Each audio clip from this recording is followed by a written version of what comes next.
नमस्कारम।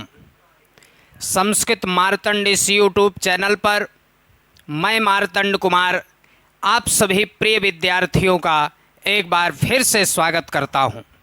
मेरे प्रिय विद्यार्थियों, स्वर और व्यंजन का स्पष्ट वर्गीकरण हमने कर दिया। वर्णमाला के अंतर्गत न जुड़ने वाला लेकिन इसे वर्णमाला के अंतर्गत स्वीकार जरूर किया गया है वो कहे जाते हैं अयोगवाह वर्ण। और ये परीक्षा की दृष्टि से बहुत ही महत्वपूर्ण है, क्योंकि बहुत सारे विद्यार्थी संस्कृत के अयोगवाह वर्ण और हिंदी के अयोगवाह वर्ण दोनों में मिला करके बड़े कन्फ्यूजन में रहते हैं। तो संस्कृत के अयोगवाह वर्ण जो हैं इनको मैं आपके सामने पूरी तरह से स्पष्ट कर देना चाहता हूँ। ध्यान दीजिएगा, समझिएगा।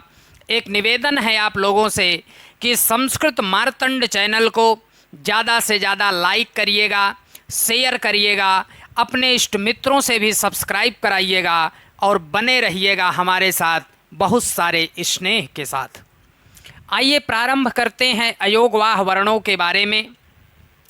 तो आप जानिएगा कि ये जो अयोगवाह वर्ण है, यह अयोगवाह वर्ण दो शब्दों से मिलकर बना है। पहला है आ और दूसरा है योग। योग का मतलब होता है बेटा जुड़ना, योग का मतलब होता है जुड़ना, और आ इसमें क्या है, उपसर्ग लगा है। तो योग का मतलब हुआ जुड़ना और अयोग का मतलब हुआ न जुड़ना। क्या हुआ, न जुड़ना। अब ध्यान दीजिएगा, इन्हें अयोगवाह वर्ण क्यों कहा जाता है, इसके कारणों पर जब हम चर्चा करेंगे तो हमें ये मालूम होता है कि ऐसे वर्ण, कैसे वर्ण, ऐसे वर्ण जिनका वर्णन वर्णमाला के अंतर्गत नहीं किया गया है, यानी ऐसे वर्ण जिनका वर्णन वर्णमाला के अंतर्गत नहीं किया गया है, यानी महेश्वर सूत्रों में जिनका वर्णन स्पष्ट रूप से नहीं किया गया है, परंतु यहाँ भी है, परंतु उच्चारण स्थान में इन्हें स्थान दिया गया है। ठीक है ना, इतनी बात स्पष्ट हुई। अगली बात जानिएगा कि अयोगवाह वर्णों की संख्या संस्कृत में 4 है। कितनी है, तो अयोगवाह वर्णों की संख्या संस्कृत में कितनी है, 4 है। पहला कौन है, तो पूरी तरह से जानते चलिएगा, समझते चलिएगा, अनुस्वार। अगला क्या है, तो आता है विसर्ग। फिर क्या आता है, तो फिर आता है जिह्वा मूलीय। क्या आता है बेटा, जिह्वा मूलीय। और जो चौथा नंबर है उसे आप कहते हैं उपधमानीय। क्या कहा जाता है, उपधमानीय। तो अयोगवाह वर्णों की संख्या 4 है। पहला है अनुस्वार, दूसरा है विसर्ग, तीसरा है जिह्वा मूलीय और चौथा है उपधमानीय। ठीक है ना। अब ये सबका उच्चारण स्थान जान लीजिएगा।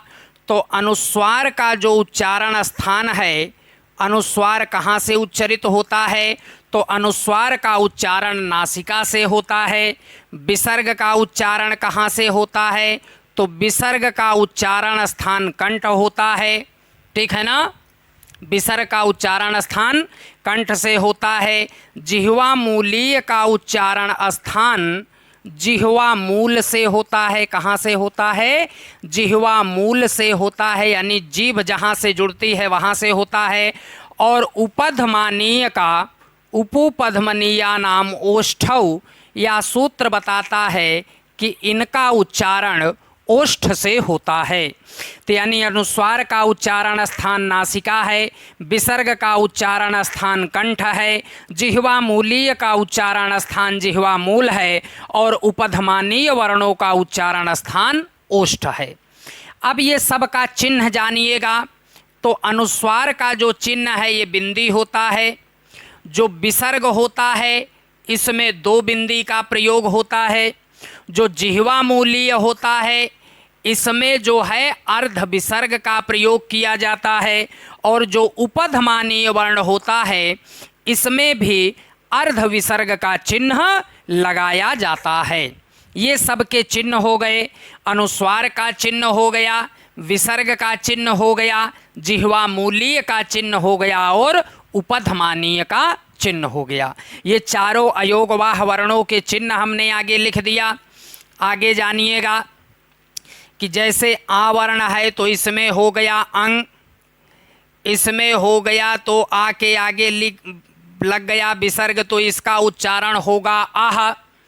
और जो जिह्वा मूलीय है तो इसमें क्या होता है कि का और खा के पहले, का और खा के पहले अगर ये अर्ध विसर्ग रहे तो इसे जिह्वा मूलीय कहते हैं, और पा और फा के पहले, पा और फा के पहले अगर ये चिन्ह रहता है तो इसे उपधमानीय कहा जाता है। अगली बात एक और जान लीजिएगा कि अनुस्वार माँ का बोधक है, अनुस्वार माँ का बोधक है, यानी माँ की तरह उच्चरित होता है। और जो विसर्ग है ये क्या करता है, तो विसर्ग हा का बोधक है, बोधक है। अयोगवाह वर्ण से जितने प्रश्न हो सकते हैं वो यहाँ पर हमने पूरी तरह से स्पष्ट कर दिया। इसको ध्यान से एक बार सुनिएगा और समझिएगा। अयोगवाह वर्ण तो अयोगवाह 2 शब्दों से मिलकर बना है बेटा। पहला है आ उपसर्ग और दूसरा है योग। योग माने जुड़ना और आ माने न जुड़ना, यानी ऐसे वर्ण जिनका पाणिनि की वर्णमाला में या माहेश्वर सूत्रों के अंतर्गत स्पष्ट रूप से उल्लेख नहीं किया गया है, इसीलिए इन्हें अयोगवाह वर्ण कहा जाता है। परंतु उच्चारण स्थान में इन्हें स्थान दिया गया है। सबसे महत्वपूर्ण बात हमने आपको यहाँ पर ये बताई कि संस्कृत में यानी अयोगवाह वर्णों की संख्या संस्कृत में कितनी है, तो 4 है। अब ये अयोगवाह वर्ण कौन कौन से हैं, तो पहला है अनुस्वार, दूसरा है विसर्ग, तीसरा है जिह्वा मूलीय और चौथा है आपका उपधमानीय। जिसमें से अनुस्वार का उच्चारण नासिका से होता है, विसर्ग का उच्चारण कंठ से होता है, जिह्वा मूलीय का उच्चारण जिह्वा मूल से होता है और उपधमानीय का उच्चारण ओष्ठ से होता है। अब ये अनुस्वार का जो उच्चारण नासिका से होता है इसका चिन्ह क्या है कि एक बिंदु होता है। जैसे आ के ऊपर बिंदु लगा तो अब इसका उच्चारण कैसे होगा, तो मो अनुस्वारः सूत्र है, यानी अनुस्वार का उच्चारण किसकी तरह होता है, तो अनुस्वार माँ का बोधक है, यानी अनुस्वार किसका बोध कराता है, माँ का बोध कराता है। अब दूसरा बिंदु देखेंगे विसर्ग है, विसर्ग का उच्चारण स्थान कंठ है, इसका ये चिन्ह है, यानी स्वर के बाद इसे बाद में लगा दिया जाता है। जैसे आ के बाद विसर्ग लगा दिया तो इसका उच्चारण होगा आह, का के आगे लगा दिया काह, ठीक है ना। तो ये क्या करता है, हा का बोधक है।